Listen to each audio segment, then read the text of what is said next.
Bom, boa tarde. É cada vez mais seguro afirmar que a América Latina dá sinais contraditórios com relação à democracia. E os painéis de hoje ajudaram a gente a fazer essa afirmação.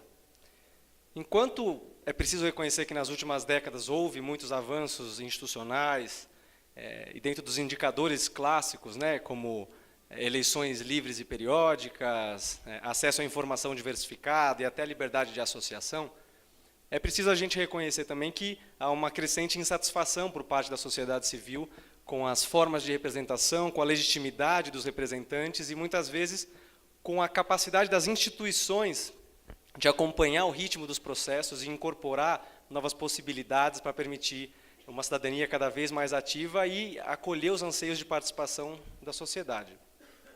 Nesse contexto, aconteceu nas últimas décadas, em especial na última década, uma ampliação muito grande no acesso à internet, como já foi colocado aqui. Atualmente, 60% da região está conectada de alguma forma à internet. E é nesse contexto também que vão surgindo iniciativas e práticas que são voltadas a resolver problemas pontuais, muitas vezes despretensiosas, mas que terminam por anunciar o que pode ser uma democracia no século XXI para a América Latina, uma democracia mais atualizada.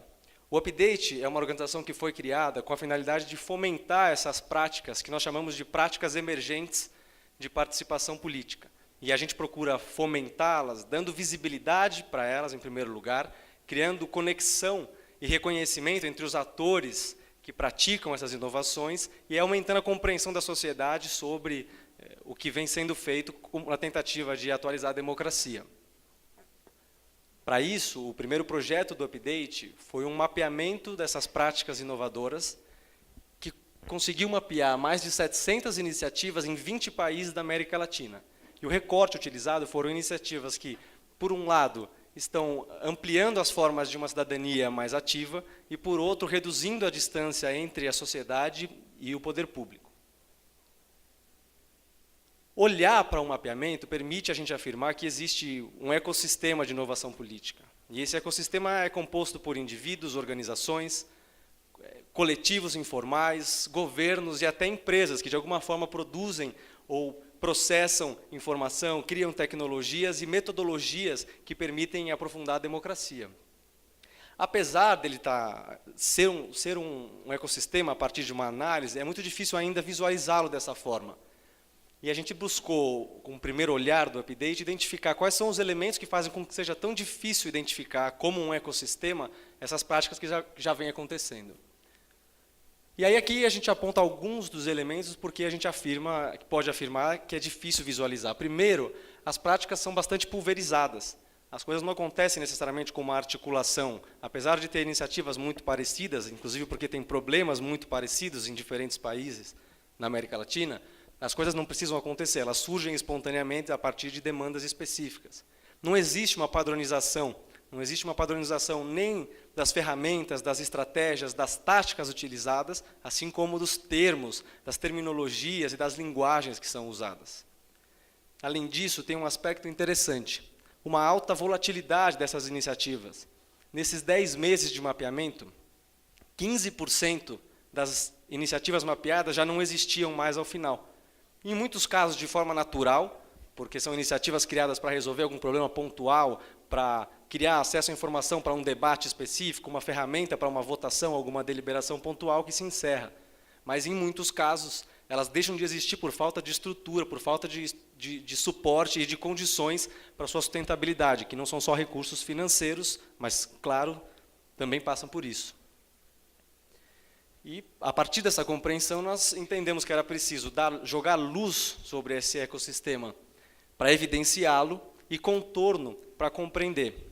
E aí a gente criou uma plataforma chamada Update Politics, em que esses dados estão disponíveis e podem ser feitas pesquisas a partir do país, da forma de organização, se é um indivíduo, se é uma organização constituída, um coletivo informal, um governo, e de quais são os métodos de atuação, quais são as ferramentas e até qual é a abrangência de atuação daquela iniciativa. Essas são as visualizações a partir dos hubs que emitem que emitem esses sinais de inovação, e esses são os sinais, os 700 sinais, nós chamamos de sinais, essas práticas que estão inovando.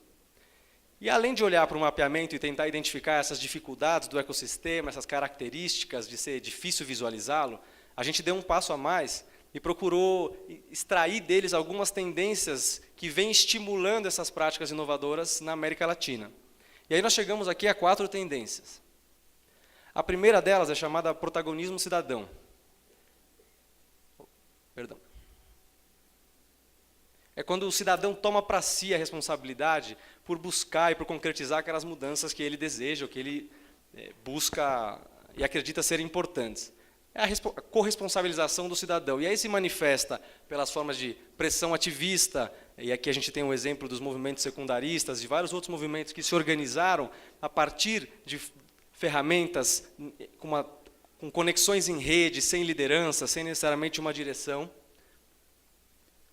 A micropolítica é uma forma de expressão do protagonismo cidadão muito frequente e cada vez mais comum, que é a política a partir de questões pontuais, seja no local, seja no território, para resolver um problema, para recuperar uma praça, o Ocupa Tucay, ou Por Mi Barrio, esse no Peru, ou o Colab, que é um aplicativo em que o cidadão pode reportar um problema ao governo. A gente classificou essas iniciativas como sendo expressões do protagonismo cidadão chamados de micropolítica. E, por fim, o que nós chamamos de formação P2P, que é a última expressão do protagonismo cidadão, que é quando os próprios atores do ecossistema se formam. Eles criam ferramentas, criam organizações, muitas vezes, que são voltadas a formar os próprios integrantes do ecossistema. Então, daria para dizer que, na falta de uma universidade ativista, vão sendo criadas formas de transferência e de capacitação, de transferência de conhecimento e de capacitação entre os próprios atores. Aqui no Brasil nós temos a Escola de Ativismo, eu vou mostrando alguns exemplos para facilitar. Nós temos o Bar das Activistas na Bolívia, que capacita mulheres para o uso de tecnologias da informação, para poderem lutar por direitos de uma forma mais qualificada, enfim. A segunda grande tendência nós chamamos de identidade estética. E ela compreende o uso de novas linguagens, novas abordagens e, às vezes, narrativas mais criativas, para aumentar a capacidade cognitiva do cidadão e as formas de expressão dos atores do ecossistema. E como expressão da identidade estética, a gente propõe que existem essas 3 microtendências. A primeira delas é a forma como conteúdo. É quando o processo, a experiência, a vivência é ao mesmo tempo forma e conteúdo. A experiência e o processo se confundem com a forma e o conteúdo. E um grande exemplo disso é essa plataforma chamada Em Outros Sapatos, que é uma plataforma latino-americana em que o usuário é levado a ocupar o lugar de 5 minorias na América Latina e tomar decisões como se colocando no lugar daquela minoria durante uma semana. É quase um game, uma gamificação em torno de criar empatia. Além disso, outras formas de expressão da forma conteúdo são o Crypto Rally no México, em que foi criado um rally, um jogo mesmo, para, pela cidade, buscar elementos de vigilância do Estado ou formas de monitoramento. O Ocupa Conselho, que é uma experiência que foi criada com a intenção de aproximar o cidadão dos conselhos na cidade de São Paulo, especificamente, é parecido com o que foi apresentado antes, a diferença é que esse é focado em São Paulo, e permitir que as pessoas, ao serem conselheiras, aprendam um pouco mais sobre os conselhos. Essa foi uma forma de tentar aproximar pessoas diante dessa dificuldade de acesso e de disponibilidade das pessoas para participarem. A outra expressão da identidade estética nós chamamos de narrativa, que é o uso de linguagens mais informais, do humor e da arte para comunicar, para se expressar e também para defender direitos. Alguns exemplos que tem aqui, esse foi um exemplo criado, um humorista que criou isso durante a campanha na Argentina, ele fazia uma sátira com um candidato especificamente, que era absolutamente homofóbico e gay, enfim, e aqui nós temos outros exemplos aqui, o Pimp My Carroça, não sei quem conhece, é uma iniciativa que a partir do uso do grafite em carroças mesmo, de catadores de lixo, transmite mensagens e já consegue alguns avanços com relação às próprias políticas, seja para a dignidade do catador, seja para a política de reciclagem. E a última expressão da identidade estética, a terceira, a gente chamou de engajamento por causas, que é o engajamento não mais a partir do pacote ideológico, quando o cidadão se engaja a partir daquilo com que ele tem identidade, com aquela causa específica, e não necessita mais ter um alinhamento organizacional, ter um alinhamento dogmático, né? E aí, o maior exemplo que a gente poderia mencionar aqui é a onda feminista na América Latina, que conseguiu trazer pessoas de diversas matizes ideológicas, de diversos partidos, pessoas de não partidos, jovens, mulheres mais velhas, enfim, na luta pelos direitos, né, da mulher e por igualdade de gênero e por várias outras demandas que surgiram de uma forma espontânea, a partir da comunicação em rede, a partir de várias formas, usando as tecnologias da informação e de comunicação. Nós temos os exemplos da causa gay, até da bicicleta, enfim, essa aqui a gente só quis apontar que existe essa manifestação da política, essa ação política a partir do concreto, a partir da solução do problema e a partir de uma causa com a qual o cidadão se identifica. A terceira grande tendência foi chamada Cidadão em Foco. E ela compreende os processos, produtos e serviços que buscam facilitar o acesso do cidadão e aproximar o cidadão, colocando ele no centro da tomada de decisão, ou envolvendo ele nas ações públicas. E as formas de expressão do Cidadão em Foco são as seguintes. Primeiro, há uma tendência enorme para a criação de laboratórios de governo, que são os espaços de prototipar solução. Então, mandatos do Legislativo, do Executivo, enfim, criam laboratórios para criar soluções junto com a sociedade. Outra expressão do Cidadão em Foco são os poderes permeáveis, que são mandatos que trazem o cidadão para tomar decisões específicas, dentro de alguma política pública, dentro de algum projeto de lei, dentro de alguma temática específica, o cidadão é convidado a integrar, a participar. Então, tem mandatos que têm conselhos do próprio mandato para poder tomar suas decisões de uma forma mais colaborativa. E, por fim, a estratégia de governo na mão. Dentro da tendência Cidadão em Foco, há uma tendência dos governos criarem ferramentas, sistemas, para facilitar o acesso do indivíduo, e aqui não há questões políticas, aqui é aproximar de processos administrativos, acompanhamento de processos, informações cadastrais, informações de cidadão, informações eleitorais, enfim, existem diversas ferramentas sendo criadas por governos para permitir mais agilidade, menos burocracia em processos.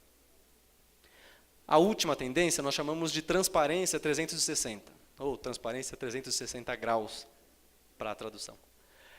E aí ela compreende, bom, na América Latina, nas últimas décadas, houve um avanço nas questões de transparência, em grande parte por uma atuação da sociedade civil, e em grande parte também com colaboração de fundações internacionais. Então, houve muito avanço em mecanismos de governo para aumentar a transparência, na aprovação de leis de acesso à informação, grande parte dos países hoje já tem. A transparência 360 é um passo adiante disso, a adoção de práticas de transparência para vários aspectos da política. E aí, como exemplos, como expressões dessa nova transparência, a gente agrupou aqui em 3 microtendências. A primeira delas, timelines políticos, que são páginas, plataformas que registram a trajetória política, a história política do candidato, do agente público, de personalidades, muitas vezes, para acabar com a história da pouca memória e impedir, inclusive, manipulações, mudanças de partidos, enfim.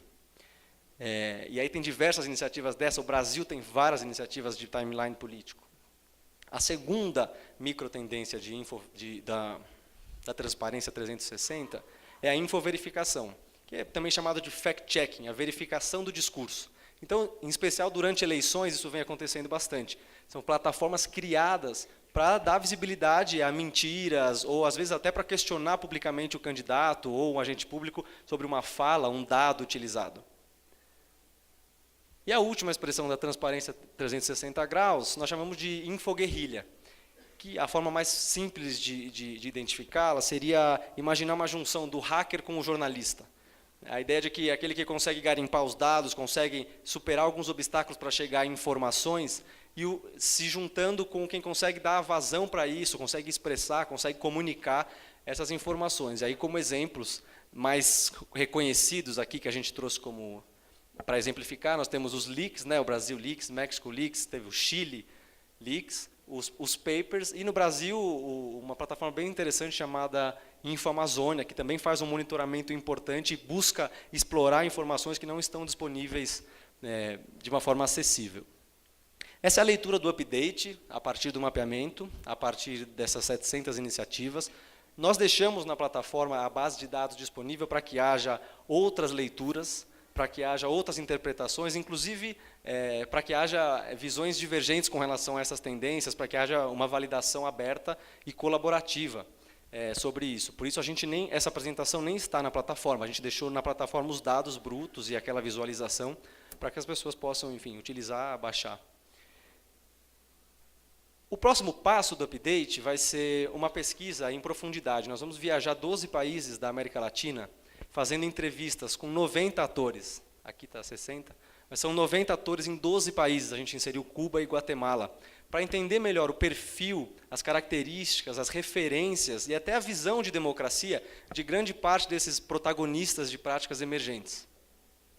A gente vai fazer isso até maio do ano que vem, vamos lançar isso como um webdoc e possivelmente uma série de vídeos que vai contar essa história. A nossa intenção é, de alguma forma, conseguir trazer elementos para a gente identificar quem é o animal político latino-americano no século XXI. O Eduardo Galeano costumava dizer: este mundo de merda está grávido de um outro mundo. E a nossa intenção ao fazer isso é fazer o ultrassom desse novo mundo e dessa nova política que já vem nascendo e está sendo gestada. Obrigado.